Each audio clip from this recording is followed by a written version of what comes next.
Hello everyone, welcome back to my channel. आज मैं सुबह सुबह वीडियो शूट कर रही हूँ। ये मेरी हालत से पता चल रहा होगा, पर ये बहुत डिले हो रहा था। मुझे बहुत टाइम से एक बुक का रिव्यू बनाना था, मतलब ऑनेस्ट रिव्यू बनाना था जो मैंने फील किया पढ़ने के बाद।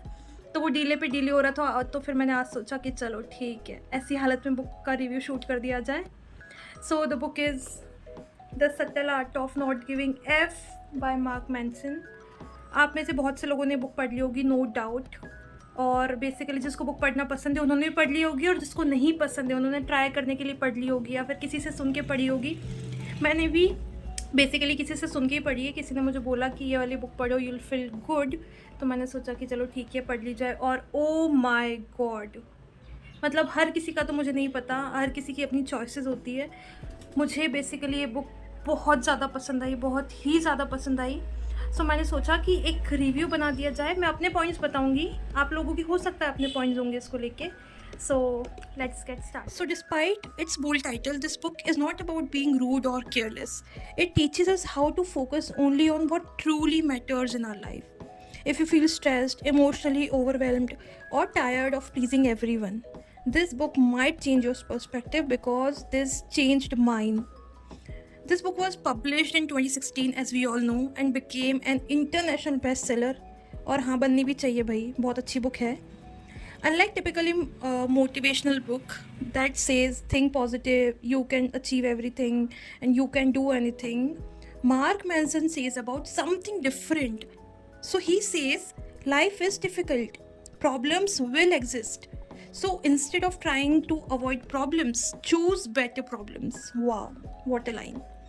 What are my main lessons? मतलब हर किसी के अपने हैं, मैं अपने main lessons बता रही हूँ कि मुझे ऐसा क्या लगा। So first is choose what to care about, because your energy is limited.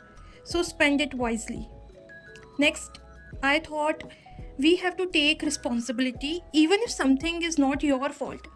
It is your responsibility how to react. ये तो हमारे ऊपर ही है ना कि हम उस चीज़ के ऊपर कैसे रिएक्ट करेंगे।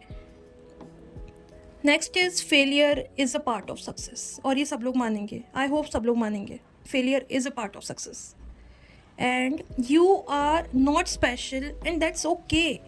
मतलब ज़रूरी नहीं है ना कि हर किसी के लिए हम स्पेशल हो। हर किसी का एक अपना पॉइंट ऑफ व्यू होता है लाइफ जीने का, चीज़ें देखने का। तो अगर उस इंसान के लिए या फिर किसी के लिए भी अगर हम इम्पॉर्टेंट नहीं हैं, तो that's okay. I know hurt होता है कि यार मैंने इतनी इंपॉर्टेंस दी, उन्होंने या उसने नहीं दी, बट हमें धीरे धीरे समझना होता है दैट इज़ ओके। हमें ये मानना ही पड़ेगा। Next is happiness comes from strong values like honesty, growth, responsibility. आप माने या ना माने, आप सोच के देखिए कि अगर हम सच बोलते हैं ना, उसके बाद हमारे ऊपर से ना एक बोझ हल्का हो जाता है, और फिर ना हमें एक इंटरनली और एक्सटर्नली हैप्पीनेस फील होती है, रादर देन कि अगर हम लोग ना झूठ बोलते हैं तो हमें ऐसा फील होता है यार क्या पता कब क्या हो जाए, कब क्या हो जाए। तो वो हैप्पीनेस तो नहीं हुई ना। तो ऑनेस्टी हैप्पीनेस दिलाती है, नो डाउट। ग्रोथ हैप्पीनेस दिलाती है। अब मतलब बहुत पढ़ने के बाद, मतलब ये बहुत, मतलब इस बुक को एक दो बार पढ़ने के बाद कुछ चैप्टर्स क्या मुझे समझ में ही नहीं आ रहे थे, तो मैंने उसको एक दो बार पढ़ा। तो personally I found this book very practical and realistic.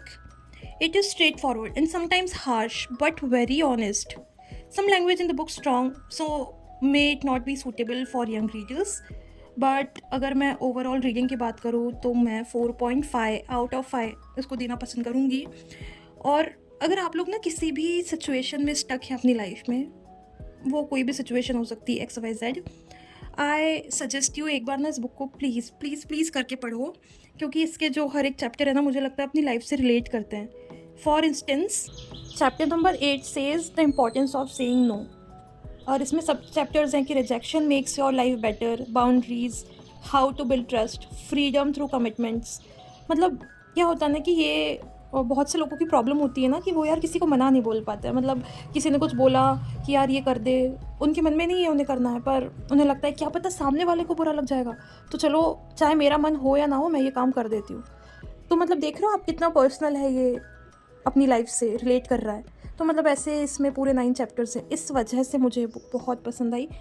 हो सकता है सबके अपने अपने ओपिनियंस हो, this is my, I hope you like the video, thank you.